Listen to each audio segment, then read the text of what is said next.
गुरु प्यारी साध संगत जी, आप सभी को प्यार भरी राधा स्वामी जी। गुरु प्यारी साध संगत जी, आप सबके घर में बाबा जी की फ़ोटो तो होगी ही। बाबा जी की फ़ोटो में कितनी पावर है, यह हम आपको सुनाने जा रहे हैं कि बाबा जी अपने बच्चों के लिए क्या क्या करते हैं। दो सत्संगी परिवार थे। एक परिवार का बेटा था और दूसरे परिवार की बेटी थी। दोनों ही परिवार सेवादार थे, सत्संग घर में सेवा करते थे। वे ब्यास भी सेवा पर कई बार इकट्ठे जाते थे। वे दोनों परिवार अपने बच्चों के लिए रिश्ता देख रहे थे। एक दिन किसी बुजुर्ग सेवादार को लड़की के पिता ने कहा कि वीर जी, आपकी बेटी सियानी हो गई है, उसके लिए कोई अच्छा सा रिश्ता बताएं। तो उन्होंने उस सेवादार से पूछा, भाई साहब, आपकी बेटी क्या करती है, कितनी पढ़ी हुई है? तो उसने कहा कि वह MA B.Ed है और किसी स्कूल में टीचर लगी हुई है। अगर कोई सत्संगी परिवार का बेटा हो तो आप हमें बताना। यह पूछकर वह अपनी सेवा पर लग गए।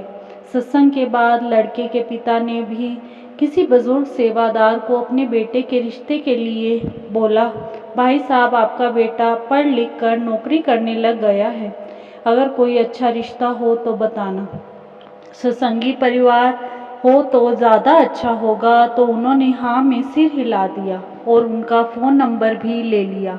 शाम को सत्संग सारे बुजुर्ग दोस्त इकट्ठे होते हैं। उन्होंने एक दूसरे से बात की कि उस सेवादार का लड़का है, वह मुझे रिश्ते के लिए कह रहे हैं। तो दूसरा बुजुर्ग सेवादार बोला, भाई, उस सेवादार की लड़की है, उसने मुझे रिश्ते के लिए बोला है।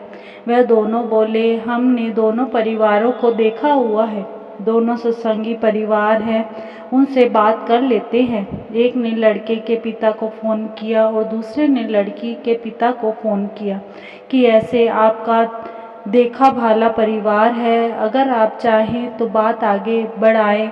तो दोनों ने हाँ कर दी। लड़के ने लड़की को देखा हुआ था। दोनों सेवादारनियां भी एक दूसरे को अच्छी तरह से जानती थी।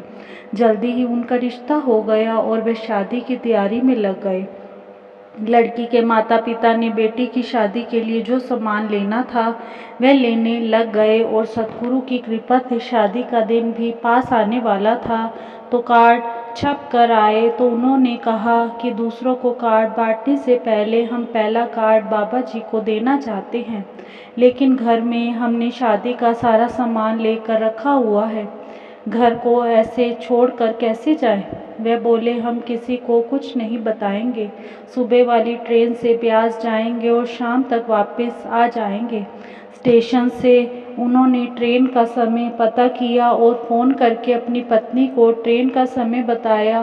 तो उनकी दुकान के नौकर ने यह सुन लिया, तो उसने दूसरे नौकर को भी बता दिया कि कल मालिक घर पर नहीं होंगे, वह कहीं पर जा रहे हैं, इनकी बेटी की शादी है, घर में शादी का पूरा सामान है, अगर तुम मेरे साथ चलो तो हम कल सब उठा लेंगे।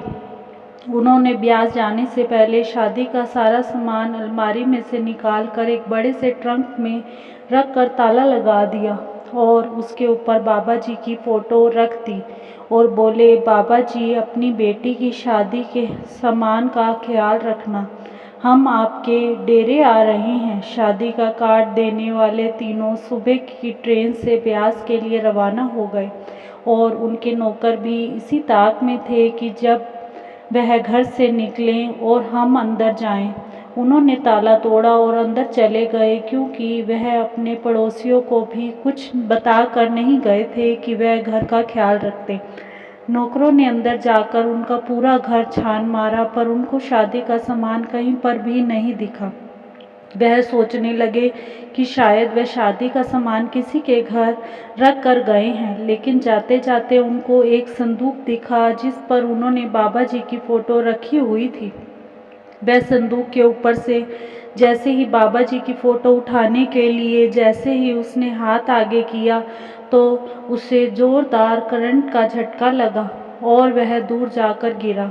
वह बहुत हैरान हुआ कि यहाँ पर तो कोई बिजली की तार या बटन भी नहीं है, तो मुझे करंट कैसे लगा। तो उसने दूसरे नौकर को कहा कि तू यह ऊपर से फ़ोटो उठा दे, मैं ट्रंक का ताला तोड़ कर देखता हूँ कि क्या इसमें कुछ सामान है या नहीं। जब दूसरे ने बाबा जी की फ़ोटो को हाथ लगाया तो वह भी उछल कर दूर जा गिरा। उसने कहा, भाई यहाँ से तो मुझे ज़बरदस्त करंट लगा है। पहले वाला भी बोला कि यहाँ पर करंट कैसे लग सकता है।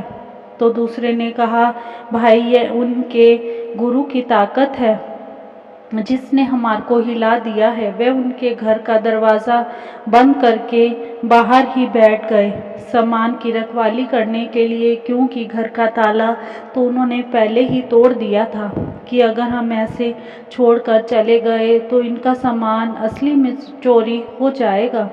जब वे शाम को वापस आए तो वह दोनों नौकर उनके घर के बाहर बैठे थे। सेठ ने कहा, तुम दोनों यहाँ पर क्या कर रहे हो? तो वह दोनों सेठ के पैरों में गिर गए और उससे माफ़ी मांगने लगे कि सेठ जी, हमारे से बहुत बड़ी गलती हो गई है। हमने लालच करके शादी का सामान उठाना चाहा, लेकिन बाबा जी की फ़ोटो को हाथ लगाते ही हमें करंट लगा।